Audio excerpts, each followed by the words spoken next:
Semangat pagi. Pagi, luar biasa. Apa kabar hari ini? Kawisa, luar biasa. AKB. Devar Profesional Politeknik.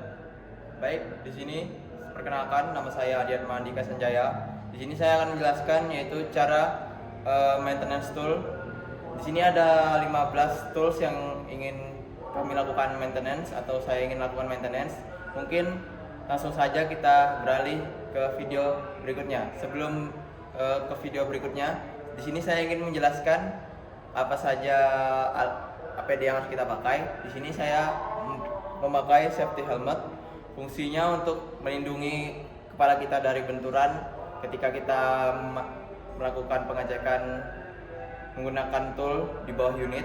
Terus ada juga safety glove. Nah, di sini safety gloves ini melindungi kita dari bahaya seperti potongan atau terkena benda-benda tajam ataupun terkena cairan seperti cairan aki ataupun radiator. Dan terakhir di sini ada namanya safety tools. Nah, di ujung safety tools ini terdapat plate atau besi yang fungsinya untuk melindungi kaki kita dari benturan atau ketika kita tidak sengaja menendang alat tools ataupun komponen yang ingin kita lakukan pengecekan. Mungkin saya bisa lanjut ke melakukan pengecekan alatnya. Ayo kita lakukan. Baik, di sini itu ada namanya alat hand blower.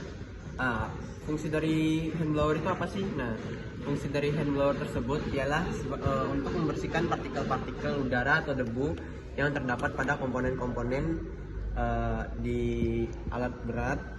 Nah, jadi dia itu udaranya diserap melalui sini,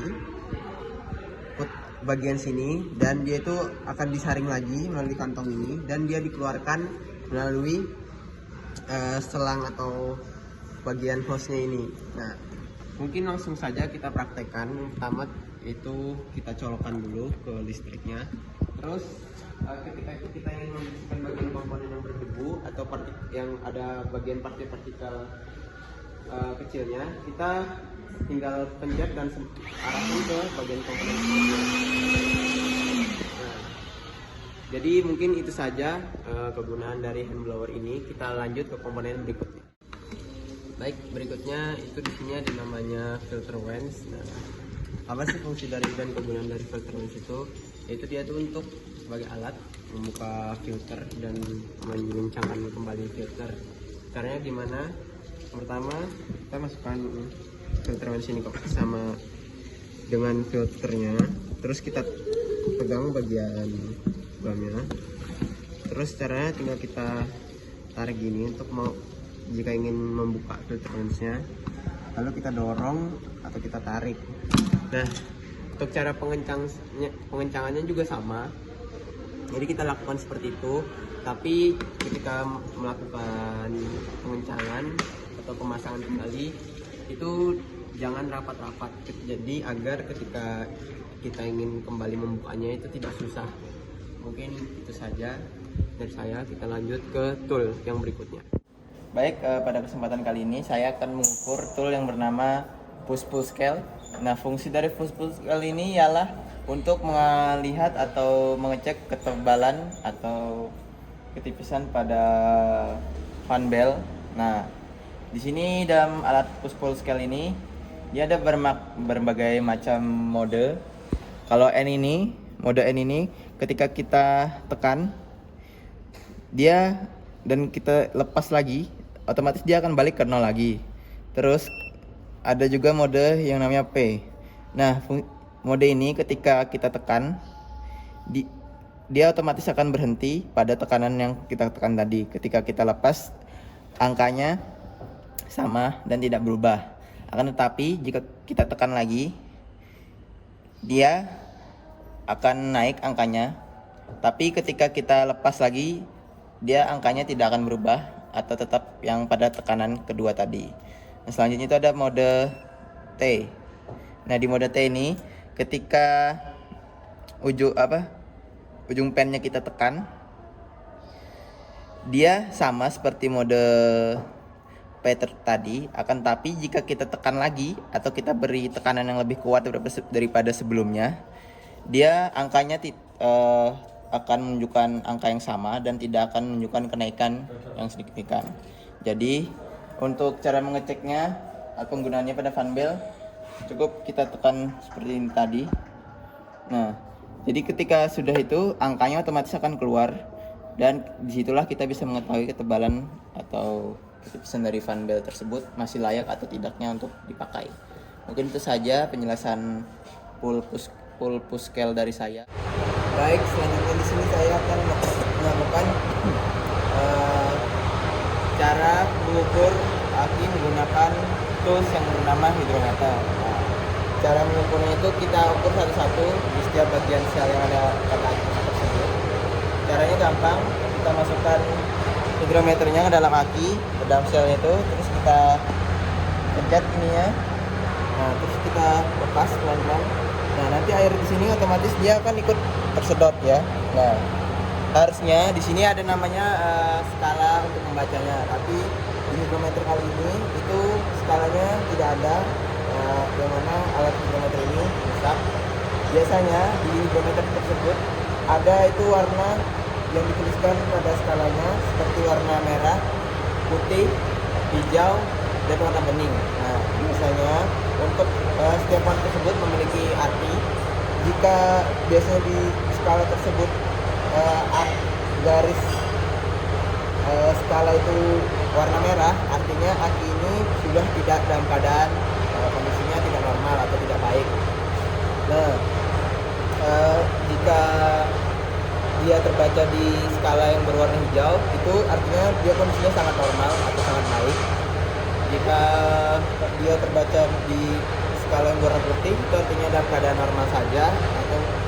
Nah, dan juga yang terakhir dalam kondisi bening. Nah, itu sama juga dalam keadaan normal, tapi lebih baik jika kita tambahkan sedikit akinya, air dari aki tersebut. Mungkin itu saja cara penggunaan hidrometer dari saya. Mohon maaf jika ada salah kurangnya. Lanjut ke tool berikutnya. Baik, pada kesempatan kali ini saya akan menjelaskan tentang cara penggunaannya, yaitu baterai checker. Fungsi dari baterai checker ini dia untuk mengecek kesehatan aki pada sebuah kendaraan. Nah, caranya kita tinggal menjepitkan kedua capit ini kepada aki. Kalau yang merah untuk yang merah dan yang hitam untuk yang hitam. Nah, ketika udah dicapit, nah dia akan menyala. Terus untuk selanjutnya kita akan mengecek kesehatan baterainya. Kita tekan OK. Kita akan mengecek itu baterai test. Nah, terus kita pencet OK. Selanjutnya kita ke bagian gel ini. Kita pencet OK lagi. Nah, untuk di sini tulisannya 40 ampere, itu artinya sehat. Terus yang kedua, kita akan mengecek untuk bagian cranking testnya. Nah, yang pertama kita akan menyalakan motornya. Nah, dia akan mengetes di sini. Nah, untuk di sini hasilnya itu normal, yaitu 11,51 volt. Terus selanjutnya kita di sini akan mengecek untuk bagian charging testnya. Nah, kita pencet ini saja.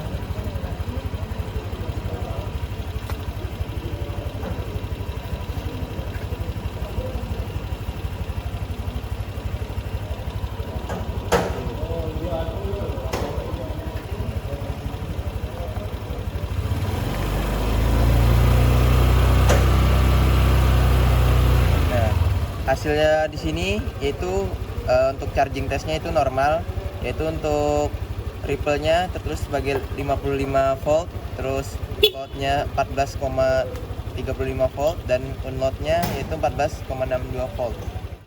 Baik, selanjutnya di sini saya ingin memperkenalkan dan menjelaskan cara penggunaan dari sebuah alat yang bernama grease pump. Nah, grease pump ini ialah alat untuk yang isinya di dalamnya terdapat grease. Nah, grease ini sebagai pelumas untuk melumasi unit atau komponen-komponen pada unit. Nah, Di ujung nozzle ini terdapat bagian penjepitnya. Jadi di grease ini untuk melakukan setiap unit itu berbeda-beda tempat letakkan grease-nya. Nah, untuk cara mengeceknya kita bisa melihat di OMM. Nah, ketika sudah tahu seperti di sini bagian excess ini ada sebuah seperti nipple atau pucuk ya. Dan kita pencet aja seperti ini. Terus kita tancapkan seperti ini. Nah, terus cara penggunaannya kita pompa seperti ini. Nanti dia grease-nya akan tersalurkan ke dalam unit untuk mengisi komponen-komponen pada unit tersebut. Nah, mungkin saja cara penggunaan grease pump dari saya. Kita lanjut ke tool yang berikutnya. Baik, di sini saya ingin menjelaskan penggunaan dari alat namanya engine compressor tester. Nah, fungsi dari engine compressor tester sendiri ialah dia tuh untuk mengukur tekanan kompresi yang berada daripada engine tersebut. Di sini saya ada contoh daripada engine-nya. Caranya kita harus, ini kan ada bagian nozzle pada kompresinya, terus di ujung nozzle ini ada juga alat untuk sebagai penyambungnya, alias kayak seperti attachmentnya gitu. Nah, setiap ukuran ini berbeda-beda ya. Nah, itu untuk melihatnya kita biasanya mengikuti atau melihat daripada OMM dari unit yang ingin kita cek engine-nya. Contohnya seperti ini, kita tancapkan.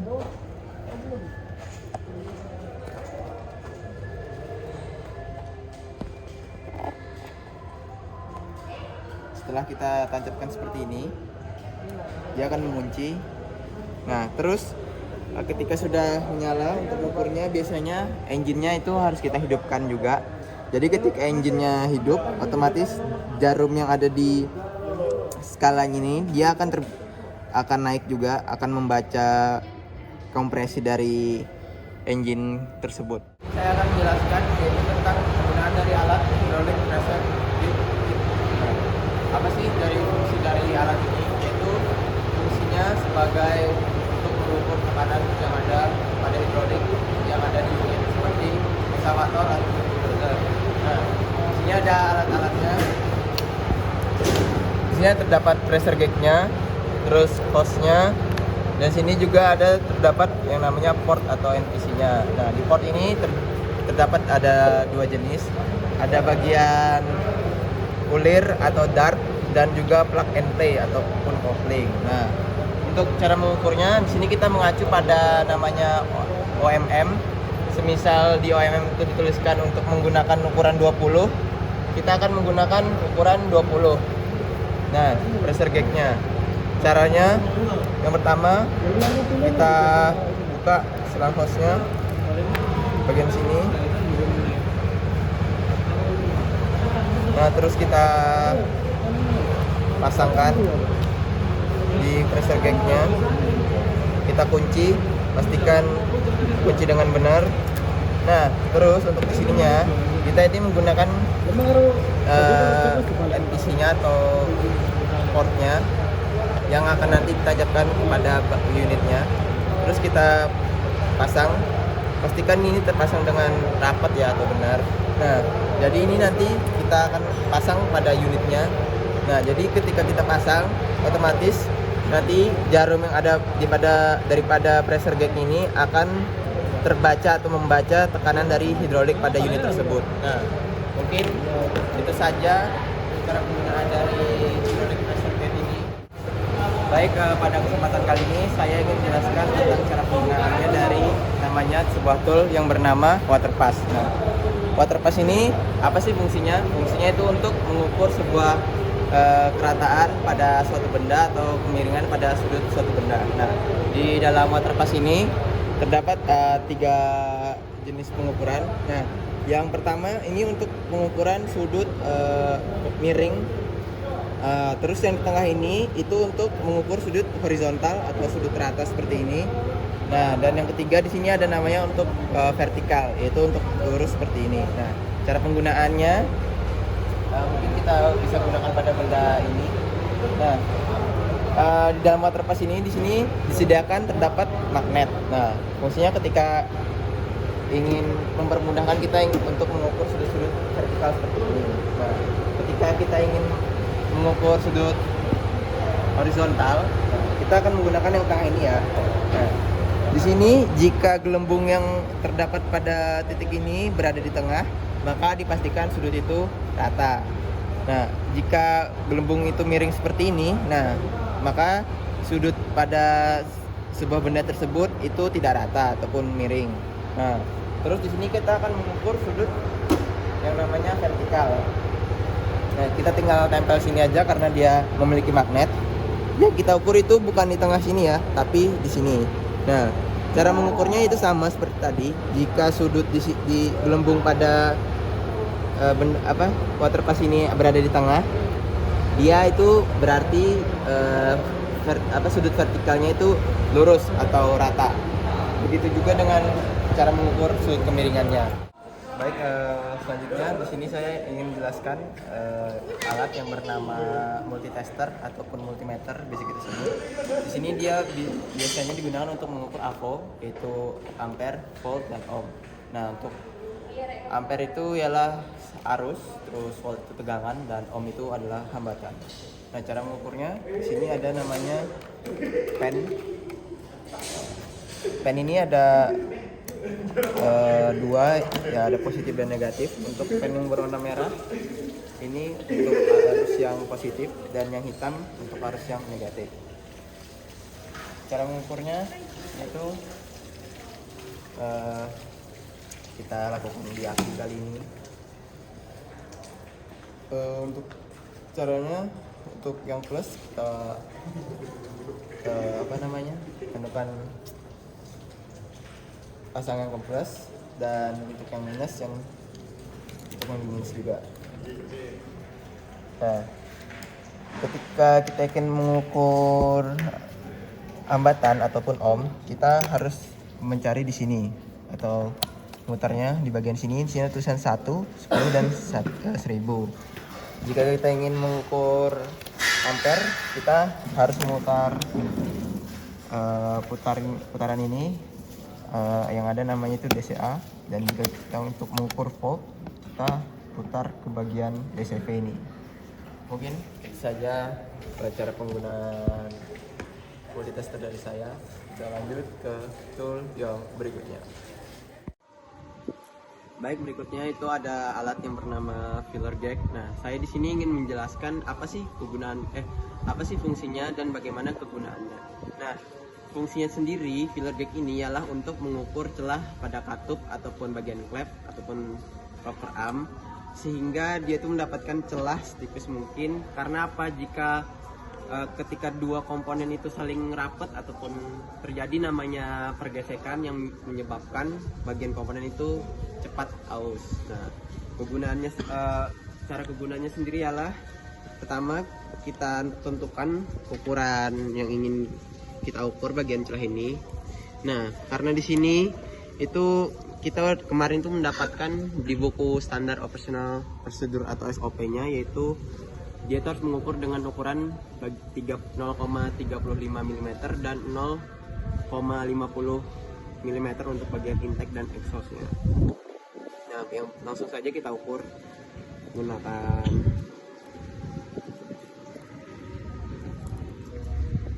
.35, karena di sini tidak ada 0,35, jadi kita menggunakan 0,15 dan 0,10.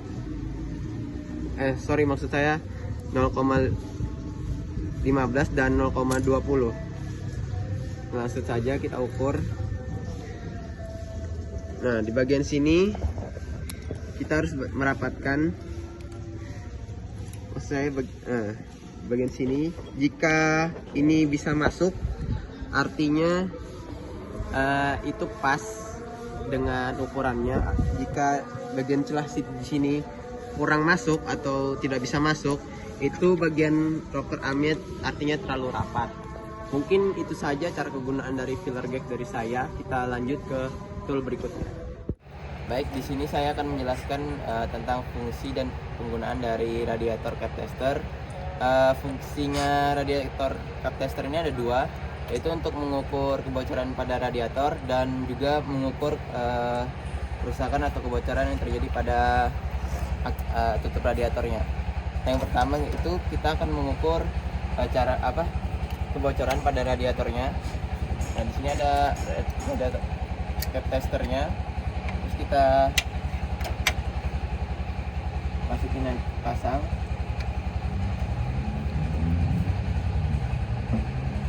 Nah jika sudah terpasang, ujung nozzle daripada radiator cap testernya ini kita masukin saja, kita plug ke ujung dari cap testernya. Terus di sini kita akan memberikan tekanan pada atau kita pompa pada radiatornya. Jika semisal di sini jarumnya itu merujuk pada angka 10, akan tetapi dalam beberapa detik itu dia masih stabil di angka 10, artinya yaitu radiatornya ini itu dalam keadaan normal atau tidak mengalami kebocoran. Dan jika misalnya kita pompa lagi atau kita berikan tekanan, nah misalnya dia nih jarumnya itu merujuk pada angka 10, terus dalam berapa detik dia akan menurun angka jarum jamnya. Nah itu biasanya radiatornya itu mengalami kebocoran. Nah terus selanjutnya di sini saya akan menjelaskan cara penggunaan dari mengukur kebocoran atau kosongan pada radiator capnya. Nah itu kita pakai alat tambahan, itu kita colokkan juga ujung nozzle-nya pada ujung cap testernya. Terus kita gini. Nah caranya seperti cara mengukur radiator tadi.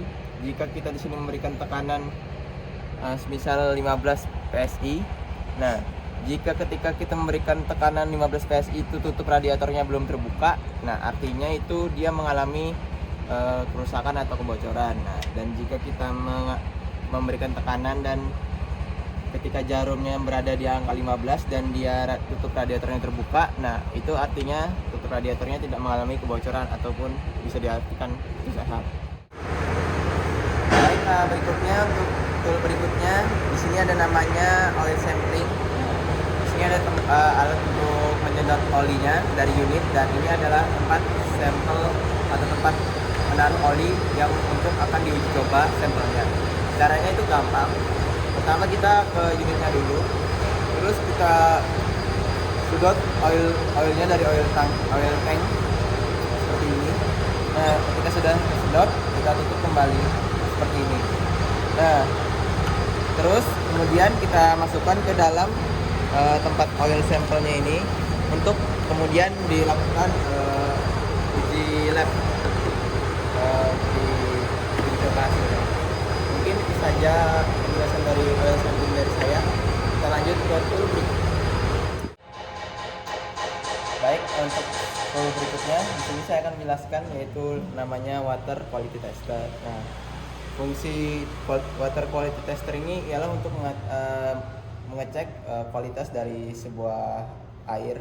Nah, di water quality tester ini di sini ada berbagai macam untuk kita menggunakannya. Dia bisa sebagai mengatur suhu, temperatur, terus ada untuk mengecek keasaman atau kebasahan sebuah zat atau pH, dan TDS, yaitu zat yang terlarut pada air, dan juga EC atau konduktivitas pada air. Nah, di sini saya sudah menyiapkan dua bagian air. Di sini adalah air aki, dan di sini adalah air biasa. Nah, untuk cara penggunaannya kita nyalakan seperti ini, dan kita cari untuk modenya itu di sini ya. Tapi kan di sini udah ada pH-nya, kita jangan berada mode pH, jadi kita langsung saja celupkan. Nah, jika di sini tulisannya 1,7, nilainya 1,7, berarti dia pH-nya rendah, yang artinya itu tidak bisa diminum oleh manusia, karena pada dasarnya pH air yang bisa diminum itu ketika zat kadar pH-nya itu di atas dari 7, dan air dari aki itu biasanya di bawah daripada 7 nilai pH-nya. Nah, mari kita buktikan ke air aki tersebut.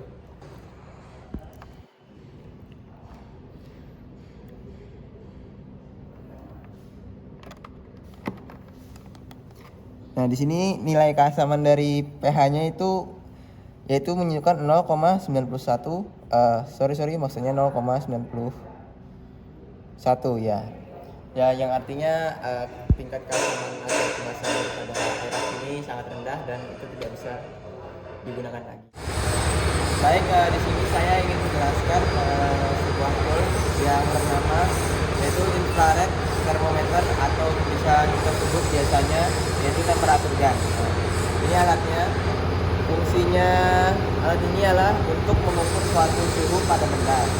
Misal ada benda yang ingin kita ukur, pada contohnya pada blower ini, caranya kita tinggal klik saja, nah sampai ada cahaya lasernya. Nah nanti dia di sini otomatis akan mendetek suhu dari benda tersebut dan sampai ada bunyi beep. Nah dia akan mengeluarkan hasil akhirnya. Nah untuk benda ini dia mampu mengukur suhu yaitu minus 50 Celcius hingga dengan sampai 360 derajat Celcius.